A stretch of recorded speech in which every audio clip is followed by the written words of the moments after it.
आमतौर पे इस तरह से राजनीति इस तरह की हो गई है और हिंदुस्तान में तो खासतौर से जिस तरह की सांप्रदायिक पॉलिटिक्स पूरी चलती है कि हम भूल गए हैं कि भाई कोई इंसान बचपन से जिस परिवेश में जिन आस्थाओं को जिन प्रतीकों को मानता हुआ बड़ा हुआ है, चाहे वो कितना भी बड़ा हो जाए,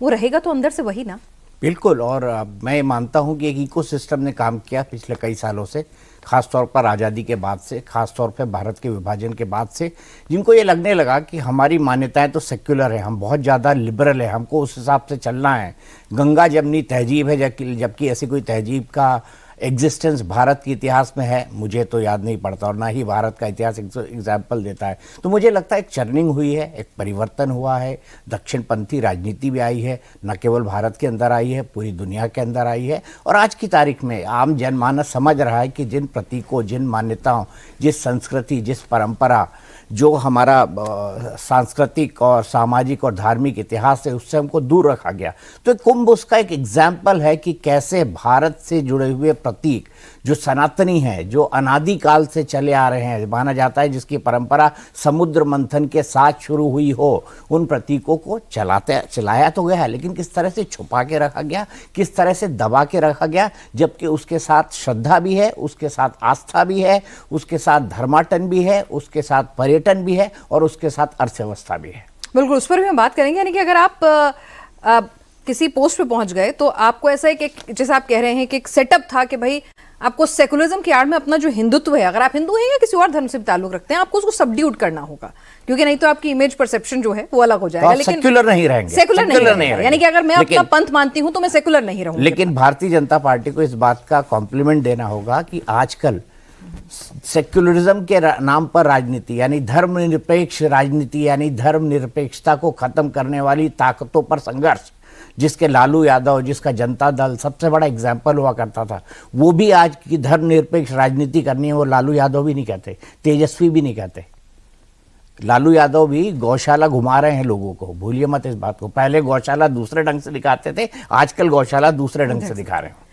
यहाँ पर मनोज जी, अगर आपसे इसको ले जाएं आगे कि ठीक है, जिस तरह की भीड़, जिस तरह की विहंगम तस्वीरें वहां से आ रही हैं, जब इतनी भीड़ जो है वो आती है लगातार, जब इतनी बड़ी तादाद में लोग जुटते हैं, इतना भव्य दिव्य आयोजन देखते हैं और फिर नेता भी देखते हैं वहां पर, तो कहीं ना कहीं वो भीड़ जो है वो वोट में भी ट्रांसफर होती है या उससे कोई मतलब नहीं है? आस्था अलग, ये सब अलग। देखिए, सबसे पहले तो पहचानना होता है कि मेरे पार्टी या मेरे आइडियोलॉजी को कौन समझता और उसको अपनाता है। भारतीय जनता पार्टी इस बारे में क्लियर है कि मुझे क्या करना और क्या करना, और सनातन के उस पूरी पॉलिटिक्स में अपने आप को मच गया है। उसको किसी प्रकार का ये कुरेज नहीं है कि कोई मुझे क्या कहेगा। और ऐसे में जब अपना वोटर आपको आइडेंटिफाई है कि मेरा वोटर ये है, तो इस तरह का जब आस्था का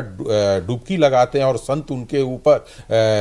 जल डालते हैं, तो ऐसा नहीं हो सकता कि आप वहाँ रहें। आज के डेट में जिस तरीके से महाकुंभ तो बहुत बार हुए हैं, हमेशा 19 में भी वहाँ पे तय बहुत अच्छी व्यवस्था भी देखने को मिले, लेकिन इस बार के कुंभ में एक ही चीज किया गया है कि लोगों को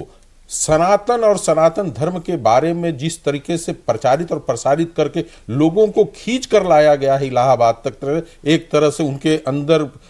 मैं खुद उस चीज को लालायित हूं कि मैं किस दिन प्रयागराज जाऊं, और मैं तो पत्रकार मित्रों से पूछता रहता हूं कि वहां पे किस तरीके का माहौल है, कैसे लोग आ रहे हैं, ये जा रहे हैं। तो वो जब भावना लेकर प्रयागराज में पहुंचेंगे और अपने जो उनके मूल वोटर हैं, जिस नेता के वो कार्यकर्ता है, तो वो वोट न गिरे, ऐसा नहीं हो सकता है। और यही कारण है कि भारतीय जनता पार्टी अपने वोटरों को अपने से दूर जाते हुए नहीं देखना चाहती है। ये राम जन्मभूमि जब